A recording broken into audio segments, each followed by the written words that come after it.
John in Texas wants to talk about objectivity from a subjective point of view. And I think I might know where this is going. John, hello. Hello.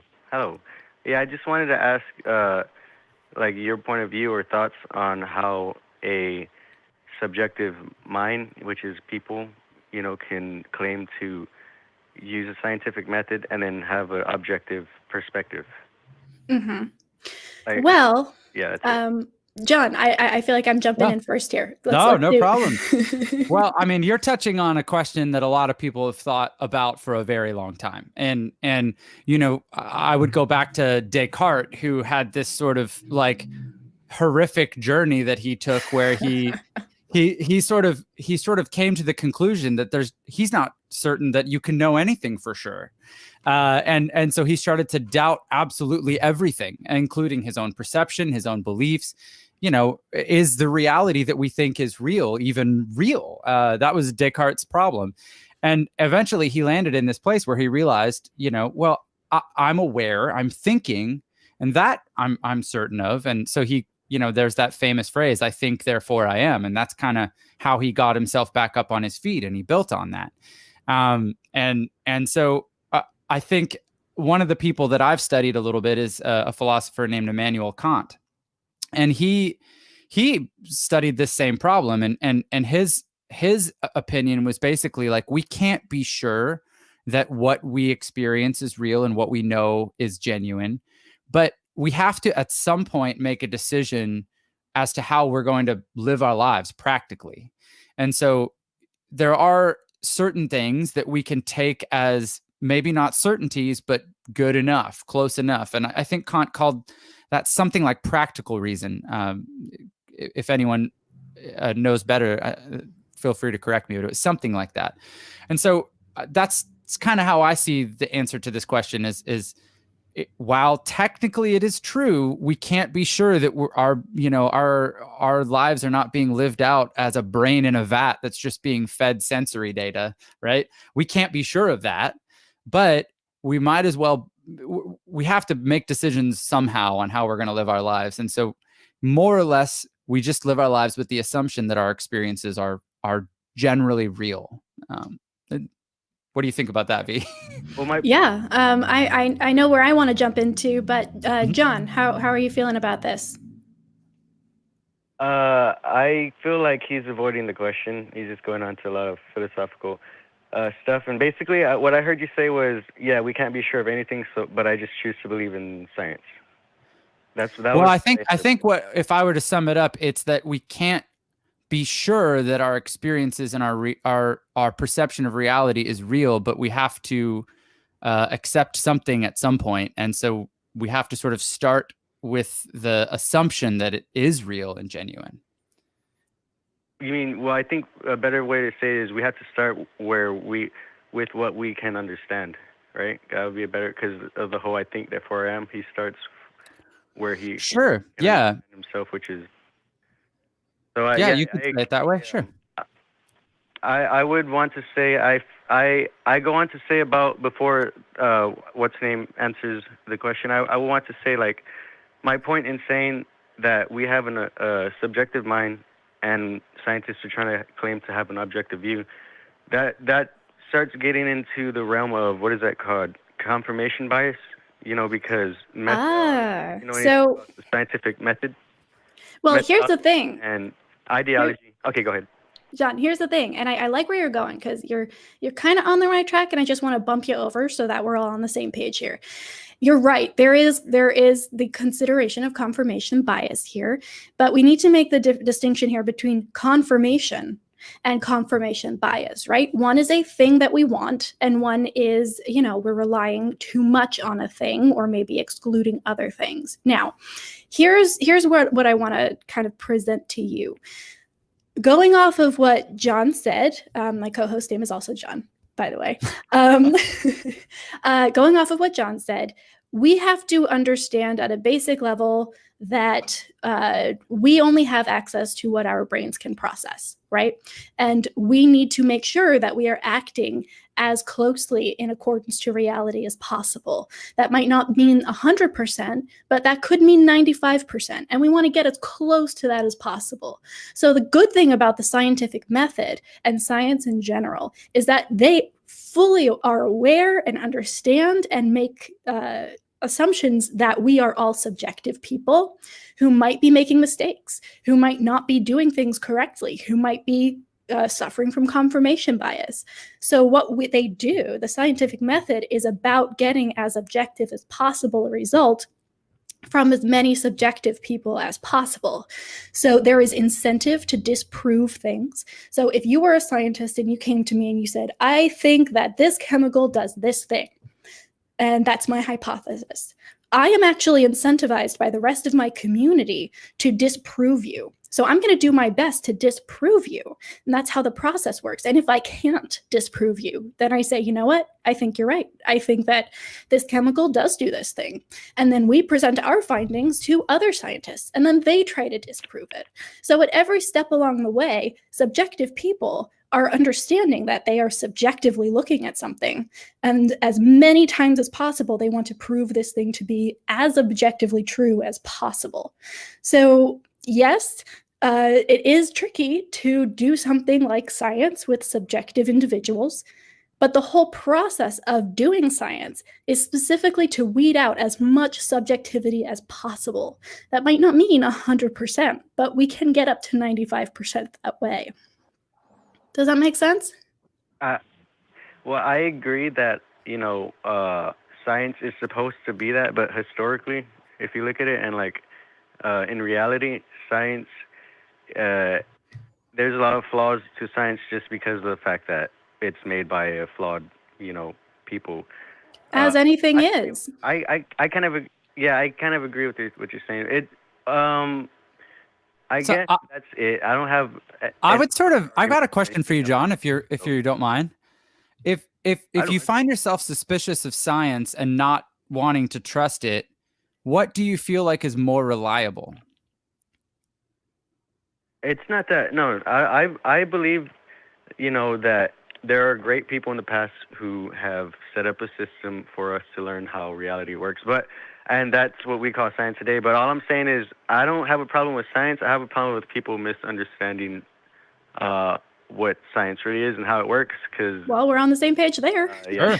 With you there, man. Yeah. There's a lot of people who are, indoctrinated to just believe things and they don't really understand it. And, the reason why we are in the situation we are in, environmentally, socially, economically, all of that stuff, is because of partly to do with the educational system and the sciences and the stuff that we have been pushing for, promoting. And global warming, I don't think would be as bad if we were all still riding around on horses.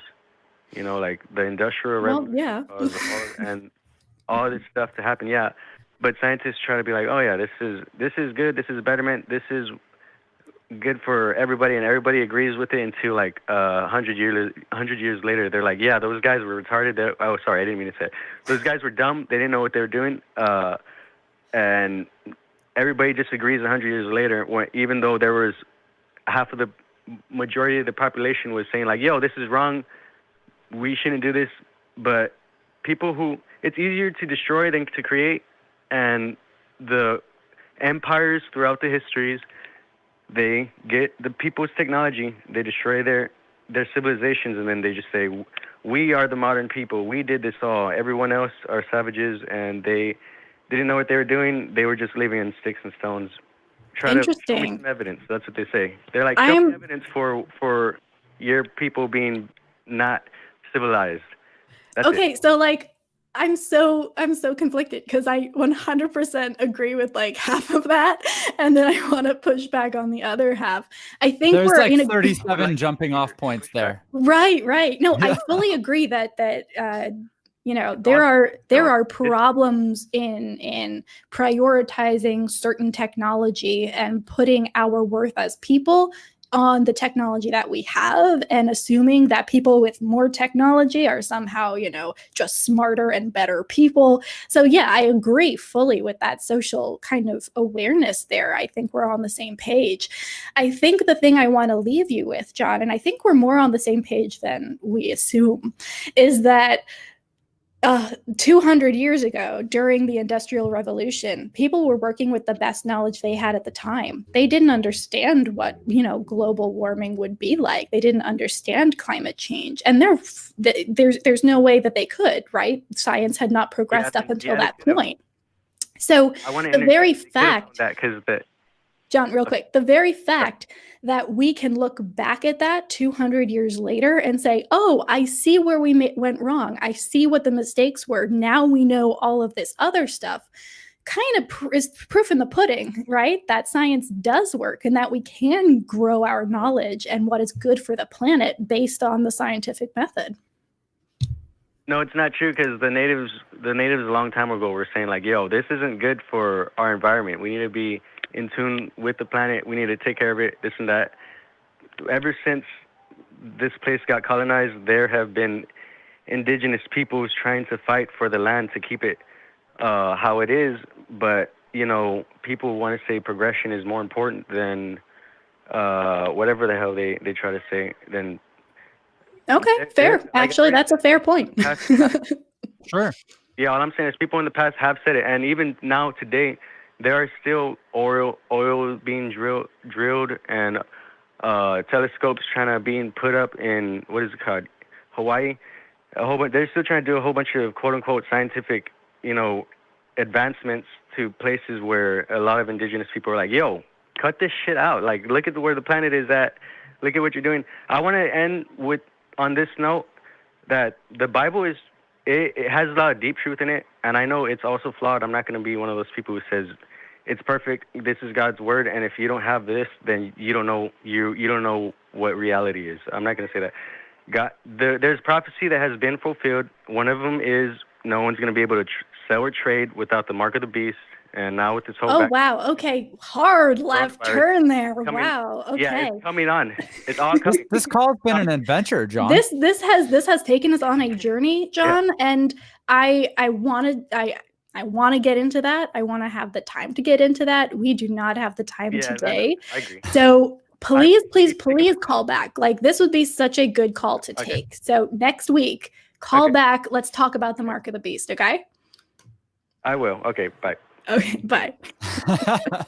Wow. Okay. So, like, again, some really good points there, right? Like, we assume a lot about, the progression of science and how it's a good thing.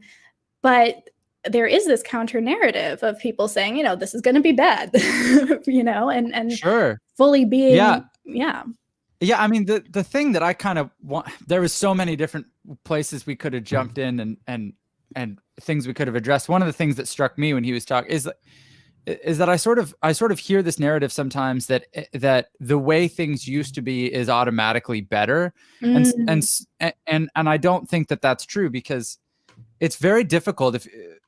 If you want to go back 200 years, you have to go back not just to a planet that was maybe less polluted, but people who were suffering in ways that we can't even, comprehend. I mean, that 200 years ago, the average lifespan was like 35 years. Mm-hmm. And so we've more than doubled that. And that's largely due to technology and science and progress. And that's not a progression that I'm like in a hurry to give up, right? Exactly. And that's why I love these kinds of conversations, because they do open up these very kind of dichotomous worldviews that have to exist alongside each other. And that space, that tension is where I like to play, right? I like to be like, that's cool. So on the one hand, we're benefiting from the scientific method. On the other hand, it has been used to harm in the past, right? And what I find interesting is that Jon was fully willing to say, well, the Bible is flawed and, it's not great all the time, but it has deep truths and we should use it. But he was willing to grant that for the scientific method. And I would say it's very similar, right? There are flaws and the people who use it are flawed, and we are fully willing to grant that. It's not a God. It's not some kind of holy thing. It's a process. But it Yeah. also has given us a lot, right? We are able to talk to each other today because of that technology. Right. So yeah, it is just this constant back and forth. But yeah, that hard left turn at the end there, though. Yeah, I did not see that one coming. I was like nodding along and whoop. Okay, wait a minute. But hey, like that's great, right? Because like, I mean, that's what we're doing here is we're getting into the deep end of this crazy pool and trying to find our way around. Oh yeah, and it's fun. Yeah.